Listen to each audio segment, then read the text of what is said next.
દોસ્તો, મને એવું સતત લાગ્યા કરે છે કે મારા સિવાય બીજી બધી ચીજ વસ્તુઓના ભાવ વધી ગયા છે. પેટ્રોલ, ગેસ, ડીઝલ, વિમાન ભાડું, વીજળીના દર, શાકભાજી, બધી ચીજોના ભાવ વધી ગયા છે. આ પગારમાં 500નો વધારો થાય પણ સામે મોંઘવારીમાં 1500નો વધારો થઈ જાય અને માણસને સંતોષ તો છે જ નહીં. તમે જોજો, દરેક જણને મોબાઈલ, ટીવી, ગાડી, અરે પોતાની વાઈફથી પણ સંતોષ નથી. પણ ક્યાંથી હોય? કારણ કે આપણી પાસે જે મોડેલ છે એના કરતાં હંમેશા પાડોશી પાસે વધારે સારું મોડેલ જ હોય. બરાબર ને? પણ શું છે, મેં કોઈ દિવસ અસંતોષ વ્યક્ત કર્યો નથી. આપણને શું નાનપણથી જ તાલીમ આપવામાં આવે, પડ્યું પાનું નિભાવી લેવાનું. આ મોંઘવારી ગમે તેટલી વધે, આપણે હવે ટેવાઈ ગયા છે. આ તમે નહીં માનો, આ મારી બૈરી સુશીલા સવાર પડી નથી અને 1000 રૂપિયા માંગે. સવાર પડે ને સામે ઊભી રહી જાય, લાવો 1000 રૂપિયા આપો. હવે તમને એમ થતું હશે કે આ સુશલી રોજ 1000 રૂપિયાનું કરે છે શું? મને ખબર નથી, કારણ કે મેં એને હજી સુધી આપ્યા જ નથી. વળી દુકાળમાં અધિક માસ એટલે મારા સાસરિયાઓ. આ મારા સાસરામાં દર મહિને કોઈક ને કોઈક માંદું જ હોય અને એની સારવાર માટે મારા જ ઘરે લઈ આવે. અને સુવાવડ તો મારા ઘરે જ. એ લોકોના મનમાં એવો વહેમ ઘૂસી ગયો છે કે ગિરીશ કુમારના ઘરે સુવાવડ કરાવીએ ને તો બાબુ જ થાય.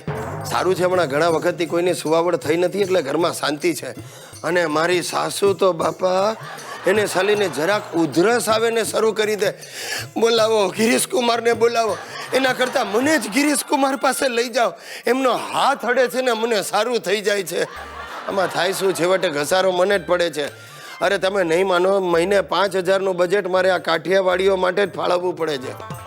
હશે હવે, મોંઘવારી દુનિયા આખીને નડે છે ને મારા તો માથે આવીને પડે છે. સાહેબ, નસીબની વાત છે. સાસરિયા સુખી તો આપણે સુખી, બાકી દુખી થવા માટે લગ્ન તો કર્યા જ છે. શું ભાભી, કેરીની સિઝન આવી ગઈ? પણ અમારા જેવી નહીં આવી હોય. અમારા ઘરમાં તો કેરીની સિઝન આવે ને એટલે ઉત્સાહ બમણો થઈ જાય. મારો નહીં, અમારા ઘરવાળાનો, એટલે સુશીલાનો. સુશીલા વર્લ્ડ ક્લાસ છુંદોને અથાણું બનાવે છે એવો એના પિયરિયાઓનો અભિપ્રાય છે. એના પિયરિયાઓ 1 નંબરના તક સાધુ છે. ફોન કરીને સુશલીના પાનો ચડાવે, સુશીલા તારા હાથનો બેન છુંદો ને એટલે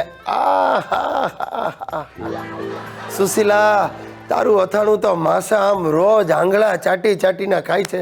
અને એક જ વાત કરે કે આ સુશીલાના હાથમાં તો જાદુ છે, જાદુ. બસ આવું બધું સાંભળે ને એટલે અમારી સુશલી પીગળી જાય. ઘરના પૈસે કાચી કેરી લઈ આવે અને છીણવા બેસી જાય.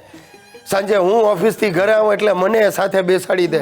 અરે બેનો, આ બાવડા દુખી જાય, પણ છુંદો ને અથાણું બનાવવાનું છૂટે નહીં. આ સુશીલાના પાજી પિયરિયાઓ એને ભળવીને 5-5 કિલો છુંદો ને અથાણા બનાવરાવી લે ને પાછા પર્સનલી અહીં લેવા પણ આવે ને 2 દિવસ રોકાય. છુંદા સાથે 2 દિવસની ટ્રીપ ફ્રી. અને મારી કાકાની બહેનો ઓછી નથી, એ ફોન કરીને ટોન્ટ મારે, શું ભાભી અમને તો કશું બનાવી જ નહીં આપો ને, અમે કંઈ થોડી તમારી સગી બહેનો છીએ. એટલે સુશીલાને હાડો હાડ લાગી જાય. વળી પાછી બજારમાં જાય, કેરી લઈ આવે, પાછી છીણવા બેસે, આખી એક્ટિવિટી ફરીથી કરવાની. અને મારી કાકાની બહેનો માટે 5-5 કિલો છુંદા ને અથાણાની બાટલીઓ ભરે. સાહેબ, આખી એક્સરસાઇઝમાં આ છુંદો ને અથાણા બનાવવામાં મને સરવાળે 20,000ની ઉઠી જાય. અને આ બધું પતે પછી સુશીલાની તબિયત લથડે એ નફામાં.